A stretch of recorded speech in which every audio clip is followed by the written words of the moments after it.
Bonjour à toutes et à tous, ravi de vous retrouver sur les ondes de votre radio locale associative. Aujourd'hui, nous recevons un artiste aux multiples facettes, écrivain, musicien, acteur, réalisateur. Cédric Busque est originaire de Narbonne et développe depuis plus de 20 ans un univers profondément humain où se croisent les liens familiaux, la reconstruction personnelle et les émotions. Après Le jour où j'ai grandi, en 2017, puis Les histoires que nous portons en 2023, il revient avec un troisième roman, Nous nous sommes croisés, un récit sensible autour de la rupture, du deuil amoureux, de la reconstruction, mais aussi d'un secret qui vient totalement bouleverser le lecteur. En parallèle, il poursuit sa tournée de rencontres dans toute la France et continue également ses projets musicaux et cinématographiques. Bonjour Cédric, merci d'être avec nous sur Radio Margeride. Bonjour et merci à vous de m'accueillir. Pour commencer, comment se passe cette tournée estivale ? Eh bien écoutez, la tournée estivale, elle a démarré, alors elle est déjà très longue puisque ça fait depuis le mois de novembre qu'elle dure, puisque le dernier roman, Nous nous sommes croisés, est sorti en novembre, et donc dès le mois de novembre j'étais déjà en tournée, et elle se poursuit encore jusque-là. Et en plus, en ce moment, cet été, elle se croise avec la tournée musique, et puisque vous en avez parlé dans l'intro, je suis aussi musicien. Donc là, je rentre à peine d'une tournée où on était à côté de la Suisse, en Haute-Savoie. Donc voilà, un peu fatigué, mais impossible de me plaindre puisque c'est génial tout ce que ça me fait vivre, toutes ces rencontres. Donc voilà, fatigué mais très heureux. Vous allez à la rencontre de vos lecteurs donc tout l'été. Qu'est-ce que vous aimez particulièrement dans ces échanges directs avec le public ? Ce que j'aime particulièrement, c'est en fait j'ai l'impression que le vrai métier d'auteur commence quand on quitte son bureau. J'ai une anecdote à propos de ça où lors de la sortie du premier roman, il y a une amie qui était avec moi pour ouvrir les stocks de livres et tenir pour la première fois le premier roman dans les mains. Elle était très contente, moi j'étais quand même très triste, très bizarrement, parce qu'en fait j'avais l'impression que c'était, le projet était terminé. Maintenant il allait faire sa vie sans moi. Et en fait, je retrouve un peu de bonheur dans le fait de partir à la rencontre des gens, parce que finalement, c'est leur retour qui me permet de me dire que je suis légitime à raconter des histoires, puisque visiblement, ça touche du monde. Pouvez-vous nous donner quelques lieux et dates où l'on pourra venir à votre rencontre ? Alors là, très prochainement, sur les livres, je serai en dédicace à Thuir, à Rennes-les-Bains, Rocamadour, Pérol, Toulouse. Je vais passer à Corneilla-del-Vercol, La Palme, Vendargue, Toreil, Grabel, Péza. Voilà, et puis il y en a d'autres qui se rajoutent au fur et à mesure de la tournée. Donc, pour le moment, c'est celle-ci. Et est-ce que les lecteurs vous parlent beaucoup de leur propre histoire après avoir lu vos romans ? Alors c'est ça qui est très intéressant. Et très souvent, j'ai bien conscience que quand je suis derrière ma petite table avec mes livres, la personne que j'ai en face, je la connaissais pas il y a encore 5 minutes. Et on se retrouve très souvent à échanger sur de grands bouleversements dans leur vie. Et je trouve ça fou de pouvoir partager ces moments-là. C'est incroyable pour moi. Alors on l'a dit, votre nouveau roman s'intitule Nous nous sommes croisés. Sans dévoiler la surprise finale, comment présenteriez-vous cette histoire ? Alors déjà, il faut savoir que sur mes romans, j'ai l'habitude de faire un gros rapport à la psychologie. Dans celui-ci, ça parle des étapes du deuil. Et je suis, pour ceux qui connaissent mon écriture, c'est très souvent des drames psychologiques. Je pourrais peut-être expliquer pourquoi j'écris ce style-là et pas un autre. Mais sur Nous nous sommes croisés, c'est tout simplement un homme qui part dès le lendemain de la rupture, parce que l'histoire d'amour commence le lendemain de la rupture, très, très étrangement, et il va commencer un grand voyage à travers Montmartre, Stockholm, Quito, en tout cas partout où elle n'est plus, et partout où elle n'est plus, il va retrouver cet amour perdu. Schopenhauer disait avec des mots beaucoup plus jolis que les miens que très souvent on se rend compte de ce qu'on a perdu une fois qu'on l'a perdu. Donc voilà, ça va être sur ces étapes du deuil-là. Pourquoi avez-vous envie d'aborder cette période que beaucoup de personnes connaissent un jour dans leur vie ? Je pense que les gens ne découvrent pas leur personnalité dans le bonheur, mais qu'ils la découvrent quand justement leur vie explose. C'est ce que je me rends compte dans les dédicaces, lorsque je pose par exemple la question « Quel est le jour, vous, où vous avez grandi ?» qui est le titre de mon premier roman.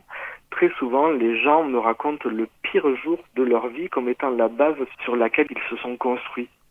Et en fait, je trouve beaucoup plus intéressant de raconter des drames parce que c'est ce qu'il y a d'intéressant dans les personnalités. Vous savez, les cicatrices, par exemple, disent beaucoup de la personne que vous êtes. Et donc, plutôt que de les cacher, je trouve beaucoup plus intéressant de montrer comment on s'en sort. C'est qu'en fait, tout le monde cache quelque chose. Et moi, j'aime écrire sur ce que les gens cachent. Voilà. Et est-ce que l'écriture peut aider à mettre des mots sur des blessures que l'on garde parfois longtemps ?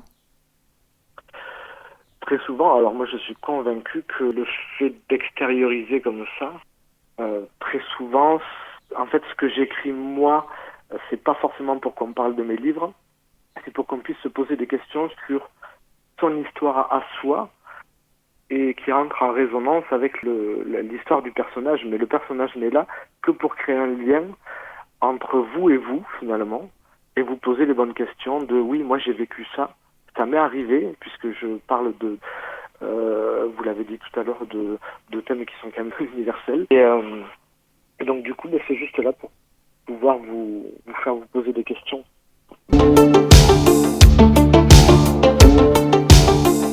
On retrouve dans vos romans des thèmes qui reviennent souvent, la famille, la mémoire, les blessures invisibles, la reconstruction.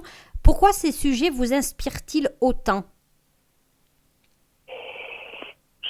C'est exactement ce que je disais tout à l'heure. En fait, je trouve que c'est très intéressant de voir comment on s'en sort plutôt que de raconter une chute.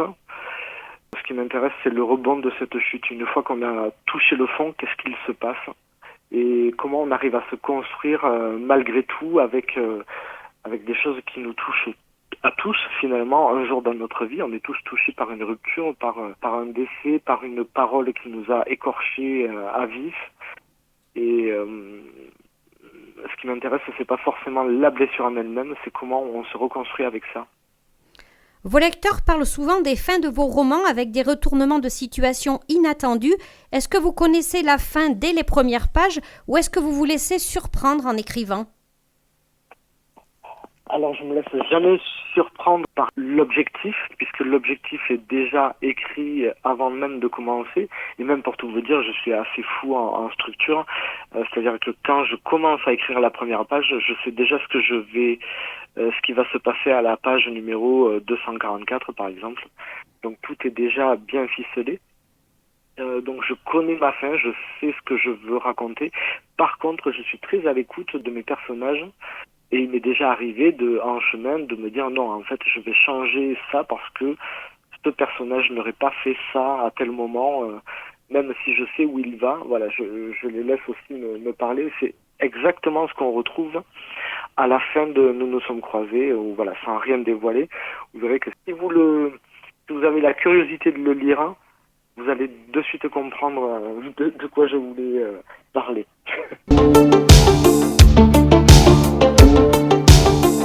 Alors, vous l'avez dit tout à l'heure, vous êtes également musicien. La musique nourrit-elle votre façon d'écrire ? Est-ce qu'il vous arrive d'écrire en musique ou même de composer en pensant à vos personnages ? En fait, je dirais que une chanson, ça dure à peu près 4 minutes. Un roman, ça dure 300 pages. Pourtant, ce que je poursuis, c'est exactement la même émotion. Et en fait, ce qui change, c'est uniquement l'outil par lequel je veux raconter mes histoires. Très souvent, on me présente comme un artiste pluridisciplinaire. Je crois, j'ai pas étudié encore la question, mais je crois que c'est faux. Je crois que je suis tout simplement un artiste qui aime raconter des histoires, peu importe le billet.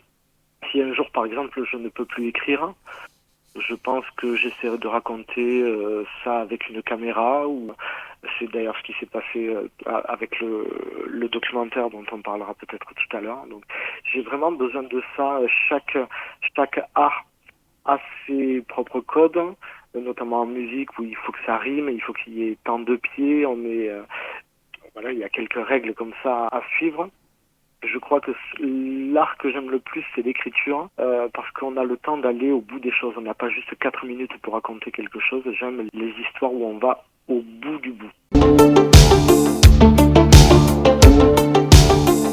Alors, vous venez y faire allusion, vous êtes aussi acteur et vous avez réalisé récemment votre premier documentaire Comme un homme, consacré aux représentations de la masculinité. Qu'est-ce qui vous a poussé à explorer ce sujet ? Alors, vous voyez, c'était très en lien avec quelque chose qui, à la base, était en musique. En fait, sur le 4e album de Tears of Hope, c'est comme ça que s'appelle mon projet musical, je m'étais attaqué en thématique de la liberté d'être soi. Qu'est-ce que la liberté d'être soi ? Et donc, sur toutes ces thématiques, sur ce grand sac, est arrivé tout en haut de la liste l'homosexualité. N'étant pas moi-même homosexuel, j'ai essayé de me mettre à la place, d'abord en musique, à la place de ces gens-là, un homme qui aime un autre homme, et ce qu'il pouvait ressentir. Et puis j'ai voulu pousser l'expérience sur un documentaire qui dure 40 minutes, qui est tout à fait gratuit sur YouTube, où j'ai donné la parole à 4 hommes homosexuels qui racontent leur masculinité aujourd'hui dans la société, dans le travail, dans la religion, dans la vie privée. Qu'est-ce que c'est aujourd'hui cette masculinité-là à travers leurs histoires ? Vous passez de l'écriture à la musique, du cinéma au documentaire. Au fond, est-ce que toutes ces disciplines racontent la même chose pour vous ou est-ce qu'elles sont différentes ? C'est un peu ce que je disais tout à l'heure, je ne suis pas forcément un écrivain ou je ne suis pas forcément un musicien, je suis plutôt un raconteur d'histoire, donc j'utilise simplement plusieurs outils. Alors effectivement, parfois ça se parle et ça se répond, comme cet album-là qui était sorti le 4e de Tears of Hope avec le documentaire. Très souvent, il y a un lien qui est très fort dans mes livres, c'est la psychologie, parce que je suis un passionné. J'ai été cadre de santé il y a quelque temps. Donc oui, forcément, tous ces biais-là se parlent et se répondent. Effectivement, pour moi, c'est très logique. Mais c'est très naturel aussi. Je me dis pas, tiens, là, cette année, je vais sortir un livre qui va parler de ça. Ou pour moi, il y a une suite logique. J'essaie plutôt de créer un univers. Voilà. Votre roman s'adresse notamment à ceux qui ont eu le cœur en morceaux, mais aussi à ceux qui cherchent du sens au chaos. Quel message aimeriez-vous que le lecteur garde une fois le livre refermé ? Le message, mais j'ai l'impression qu'effectivement il passe. Pour moi, la littérature, c'est pas forcément fait pour caresser le lecteur. Elle est surtout là pour le secouer. Et j'ai l'impression que c'est ce qui se passe lorsque les lecteurs viennent à ma rencontre sur les dédicaces. Vous voyez, par exemple, j'ai une dame qui m'a dit, et pour moi c'est l'un des plus beaux compliments qu'on ait pu me faire, elle m'a dit: j'ai beaucoup pleuré en lisant votre premier roman Le jour où j'ai grandi, je vais donc vous prendre le deuxième parce que j'ai adoré votre univers. Néanmoins, je vais pas le lire tout de suite parce qu'en le lisant, par moments, j'ai eu envie de vomir.